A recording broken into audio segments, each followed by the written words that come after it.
Here's what happened. Oh.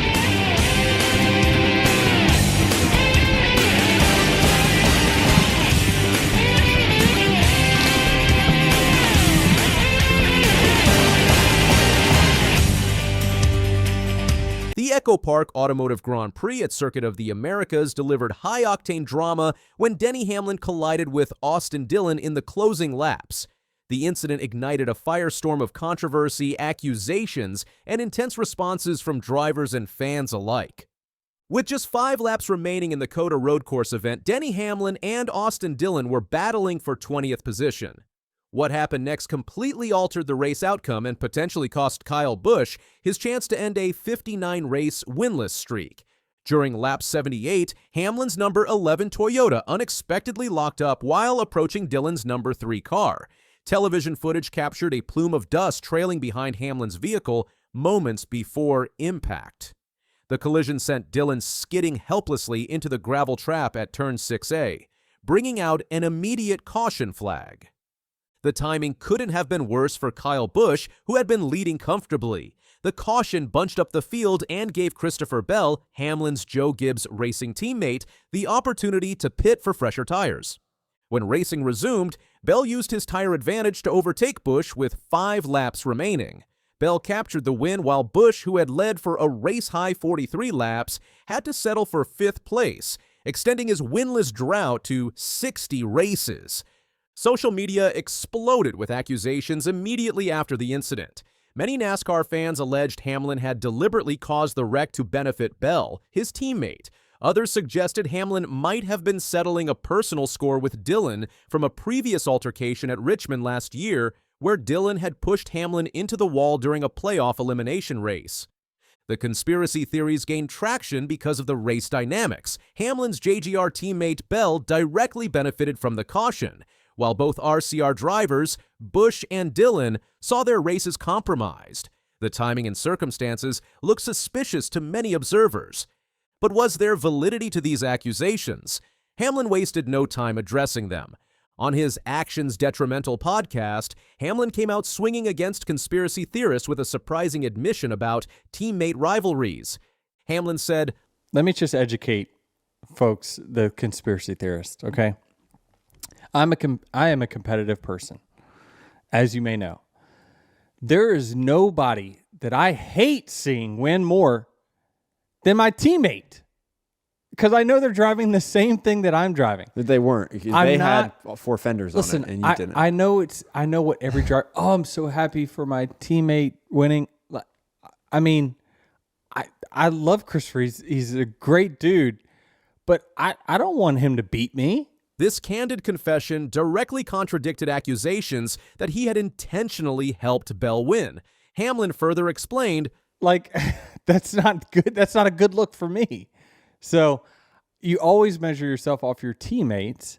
And trust me, I never saw the lead all day. I had no idea who was up front. We know the 44-year-old veteran provided a detailed explanation of what actually happened on track.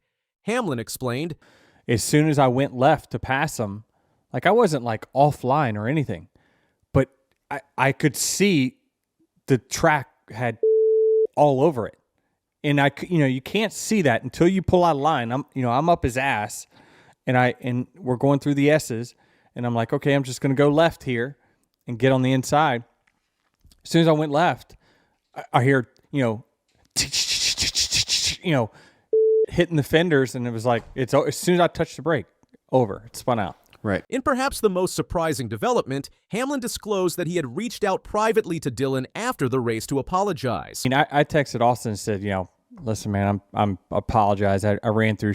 I mean, it's no excuse. It's still on me no matter what the circumstances. So it certainly screwed RCR over in more ways than one. This admission of responsibility stands in stark contrast to the conspiracy theories suggesting deliberate sabotage.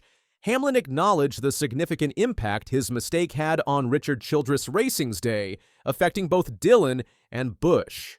Hamlin added, it would have been interesting to see how the race played out. There was no given that Kyle was going to win. I hated it, because Kyle just did a awesome job all day long, leading the race. And, we ended up having a great finish anyway, but it was probably a caution he didn't want to see either.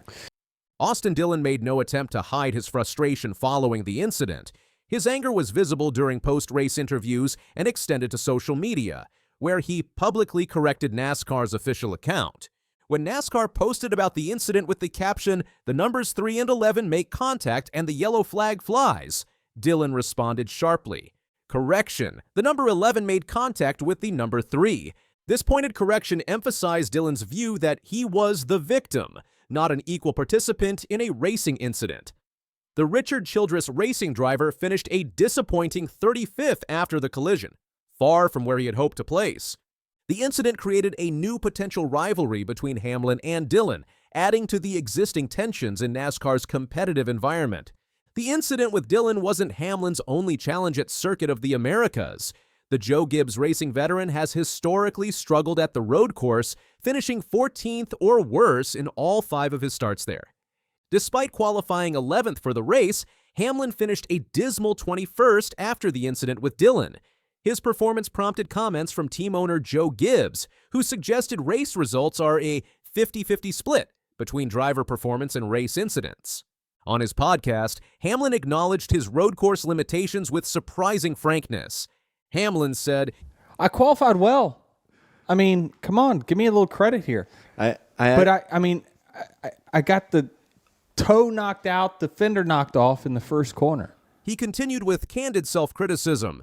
"I'm still committed to getting better, though. Like, I really want to. I mean, there was times throughout the race where I felt competitive. Like, I was catching the top 10 cars. I could see them. They were coming back to me. I was running to them. And then there's just other times when it's like, God dang, man, just hit a mark for once. It's a shame because I actually enjoy road course driving. I just wish I was better at it."